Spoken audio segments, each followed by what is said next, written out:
قالت الانستغراميز مريم الدباغ في نجوم اليوم: ثبت أن خروجها من تونس نحو اسطنبول مؤخرا كان سلسا ولن تتعرض لأي تضيقات، وأفادت بأنها لن تعود إلى تونس قريبا باعتبارها لارتباطات مهنية.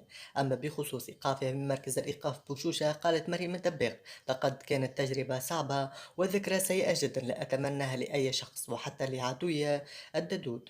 مضيفا: عندما دخلت مركز الإيقاف ببوشوشة وجدت العديد من الفتيات الموقفات وقد أصبحت بعضهن صديقاتي.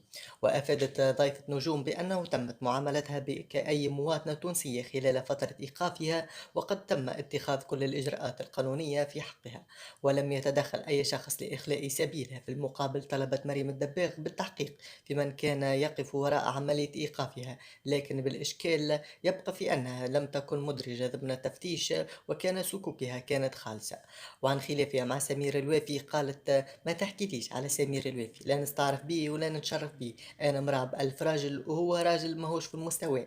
اللي يتشمت في الحبس هو متحيل وحب يركب على الحدث وهبط الخبر أول واحد، زعما هو بطل ورا الحكاية وعامل تصويرة زعما هاني حطيتك في مخي.